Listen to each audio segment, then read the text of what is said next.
Hello everyone, welcome back to my channel miss टीने vlogs. और मैं हूं प्रतीक्षा एंड आज मैं आप लोगों के साथ शेयर करने वाली हूं मेरा TIF और हैदराबाद का जो इंटरव्यू था उसका एक्सपीरियंस।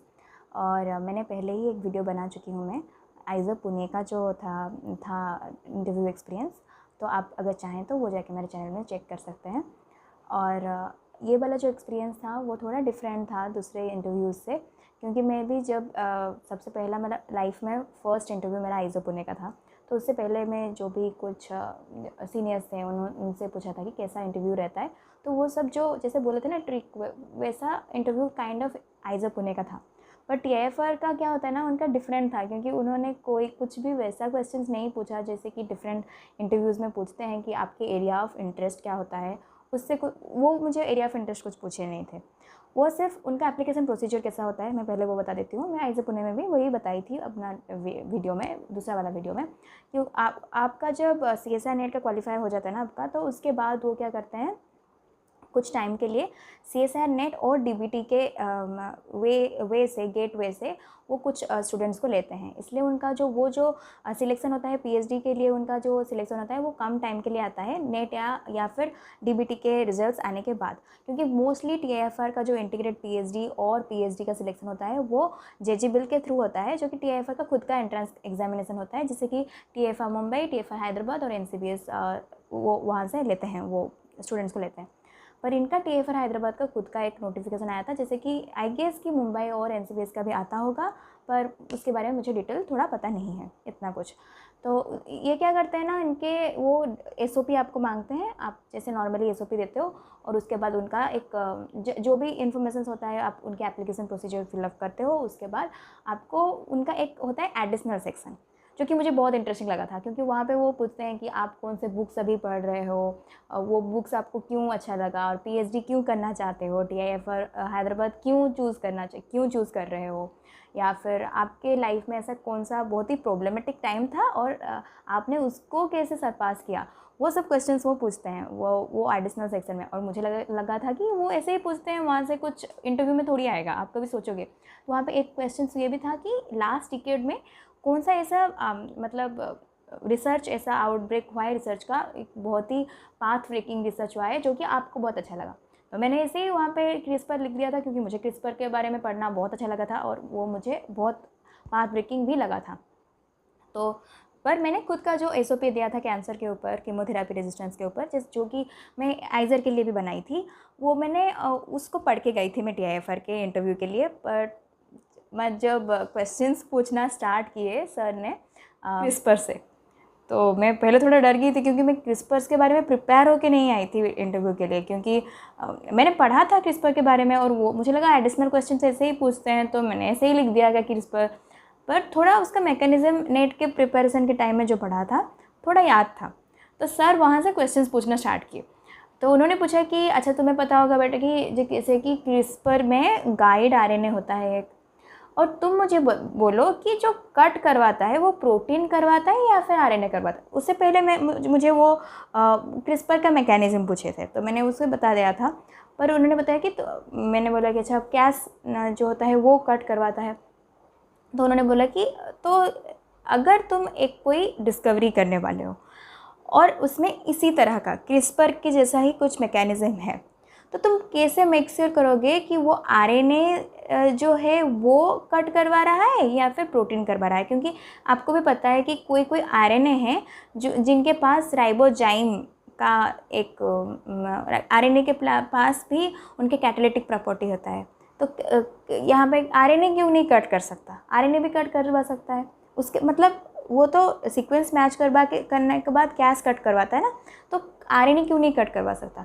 और अगर तुम इसे प्रूफ करना चाहोगे तो कौन कौन से एसेस करोगे या फिर कैसे करोगे। तो मैंने उनका आंसर वहाँ पे उसके बारे में इर्द गिर्द थोड़ा बता के उसका आंसर दिया था मैंने।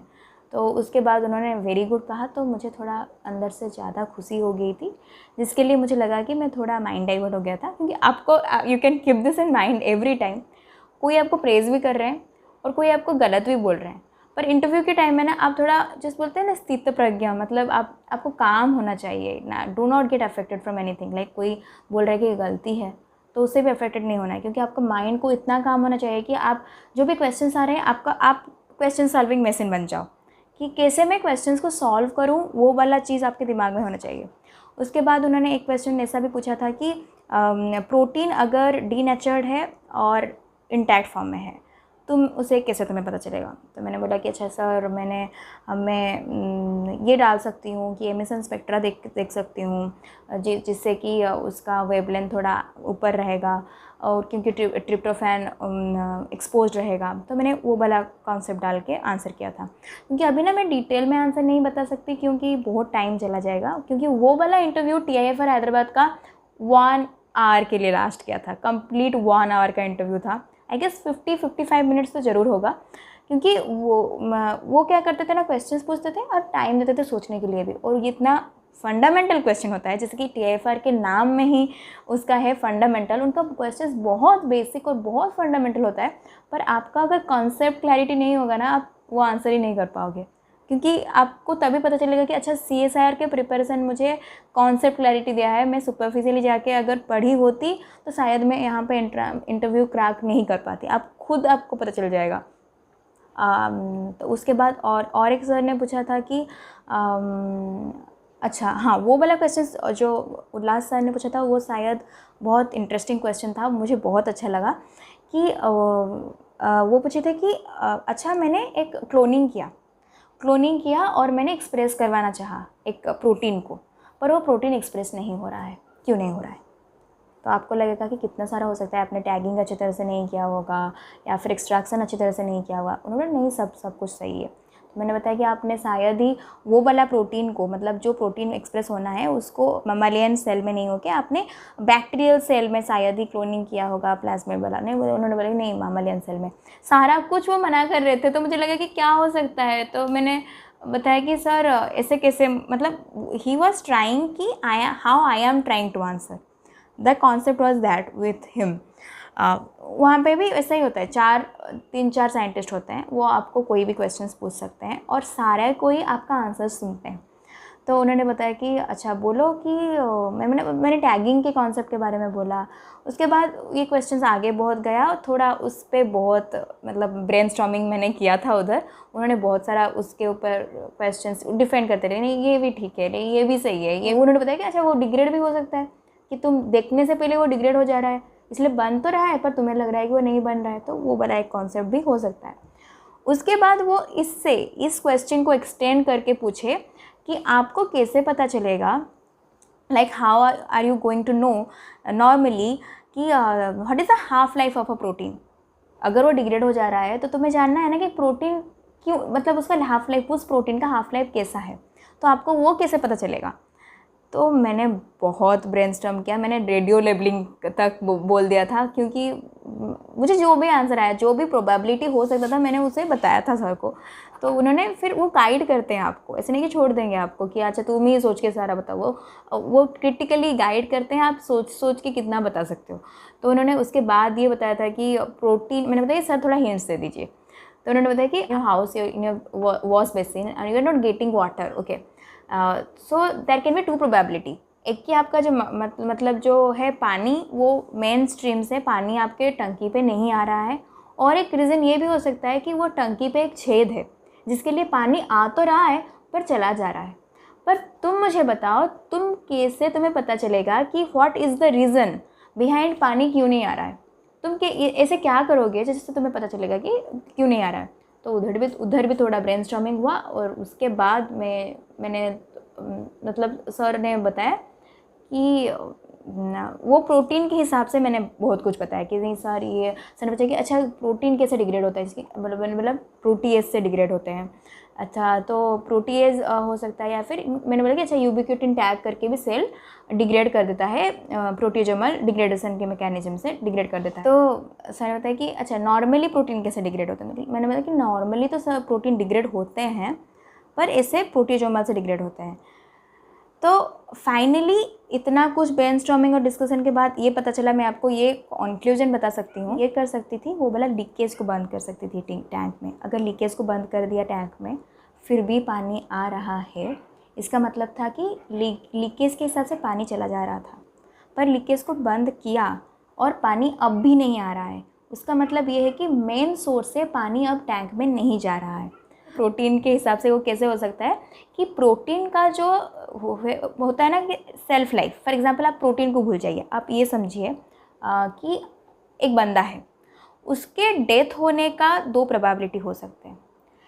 प्रोटीन का हाफ लाइफ का मतलब क्या है, कितने टाइम बाद वो डिग्रेड हो जाएगा, उसका हाफ लाइफ वही है। तो एक बंदा है, उसका डेथ होने का 2 प्रोबेबिलिटी है, एक है कि उसका नेचुरल एजिंग से डेथ होगा, दूसरा है उसका एक्सीडेंट या फिर कोई किसने मर्डर कर लिया, कुछ अलग सा रीज़न है, एज रिलेटेड फैक्टर नहीं है। पर आपको अगर उसके एज को जानने की ज़रूरत है, you want to know the age of that person, तो आप ये कर सकते हो, उसका डिफरेंट वे से डेथ होना, मतलब एक्सीडेंट होना या फिर किसी को उसके मारने के प्रोबेबिलिटी को 0 कर सकते हो। अगर कोई इसको मार भी नहीं रहा है, उसका एक्सीडेंट भी नहीं हो रहा है, उसका कोई साइड वाला डिजीज़ भी नहीं हो रहा है, तो वो फाइनली जाके अपने एज पे ही मरेगा। वही कंसेप्ट है प्रोटीन के जो हाफ लाइफ को जानने के हिसाब से।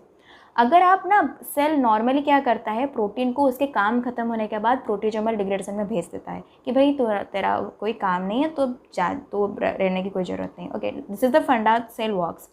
But if cell won't kill the protein or won't destroy the protein is normally going to get destroyed by its own. So the mechanism which we can put into consideration is we can block or inhibit the ubiquitin ligase, जो कि cell को death में, like उसके death वाले stage में ले जा रहा है।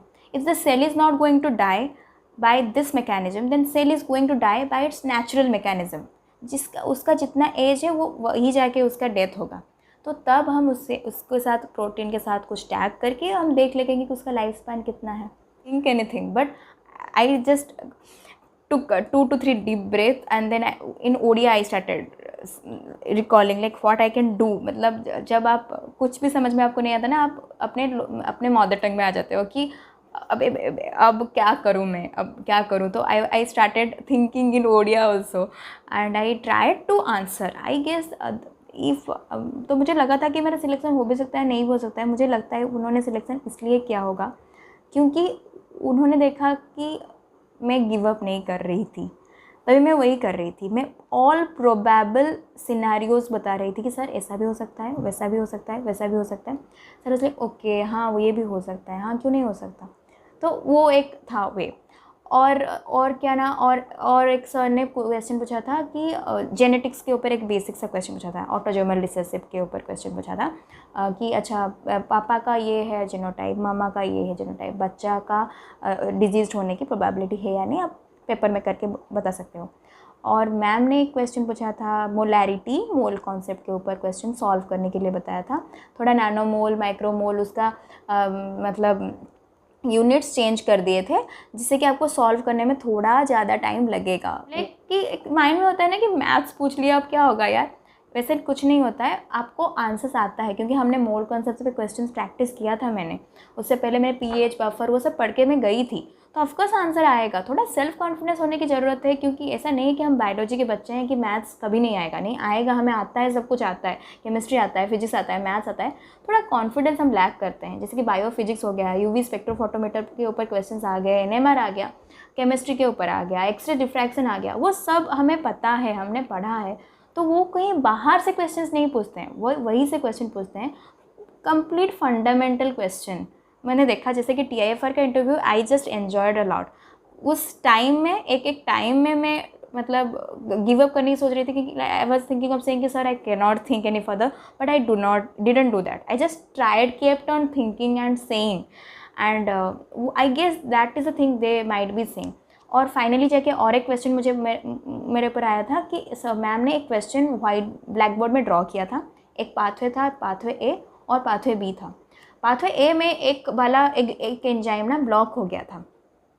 उसका उन्होंने बताया कि पहले से जो पढ़ के बोले हैं, जो पहले से ऐसा है कि लिटरेचर रिव्यू करके हमें पता चला कि ये पाथवे का थर्ड वाला जो एंजाइम है ना वो ब्लॉक हो गया है। अगर ब्लॉक हो गया है तो वो एक फिनोटाइप देता है। और हमने एक हाइपोथेसाइज किया है एक डिफरेंट पाथवे बी, जिसका फर्स्ट वाला एंजाइम अगर ब्लॉक हो जाता है तो वो भी सेम फिनोटाइप देता है।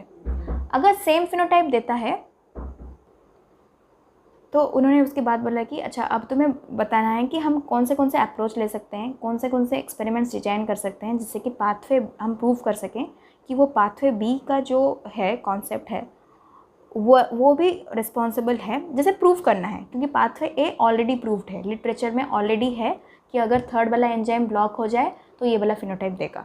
और पाथवे बी में अगर फर्स्ट में एक वाला एंजाइम ब्लॉक हो जा रहा है तो वो भी सेम फिनोटाइप दे रहा है, उसे हम कैसे प्रूव कर सकते हैं, क्योंकि हमारे सेल में दोनों ही पाथवे चल रहे हैं।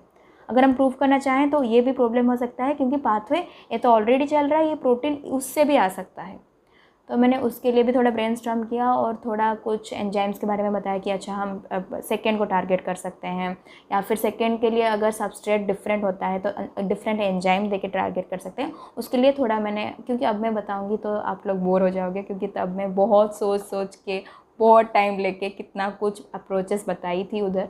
तो मैम ने बोला कि हाँ ये भी हो सकता है, वो भी हो सकता है, नहीं ये नहीं हो सकता, एक अप्रोच मेरा रंग भी हो रहा था। तो वो बोल रहे थे कि नहीं ये नहीं हो सकता बेटा, ये प्रॉब्लम आएगा अगर ये होता है। तो नॉर्मली आई थिंक वो बोलते हैं कि आप लोग सोचो, अगर कुछ गलती कर रहे हो या फिर उसको आपको वो क्रिटिकली पूछेंगे कि अगर आप ऐसा सोचोगे, अच्छा प्रोटीन अगर आप ऐसे बनाओगे तो ये प्रॉब्लम आ सकता है, क्योंकि उनको प्रैक्टिकली पता है जब एक्सपेरिमेंट करते हैं तो ये प्रॉब्लम आता है। पर हम थियोरेटिकली हमें जितना पता है मेजरली हम, क्योंकि हम प्रैक्टिकली इतना काम किए नहीं हैं, हम थियोरेटिकली अपने दिमाग चला के बोल रहे हैं, तो उसके लिए वो तो प्रॉब्लम आएगा ही, but they will welcome it if you are keeping on trying to answer, and that you can do if you want to do. Guys I would just ask you all कि आप interview apply कीजिए, जितना हो सके, जितना भी हो सके अप्लाई करना कीजिए, क्योंकि देखिए आइजर भी फ्री ऑफ कॉस्ट था, TIFR भी फ्री ऑफ कॉस्ट था।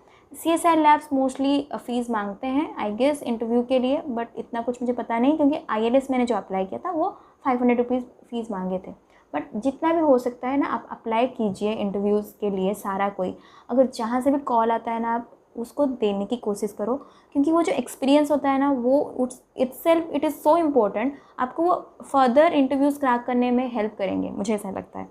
तो गाइस ऑल द बेस्ट। और आपको अगर लगता है कि आप कुछ इंटरव्यूज़ के लिए प्रिपेयर कर रहे हो, एंट्रेंस एग्ज़ाम्स के लिए प्रिपेयर कर रहे हो बायोलॉजिकल साइंस में, तो आप मुझे मेरा जो चैनल है टेलीग्राम चैनल मिस DNA करके, आप वहाँ पे मुझे फॉलो कर सकते हो, मतलब ज्वाइन कर सकते हो मेरा चैनल, और you can definitely like share and subscribe to this channel of mine.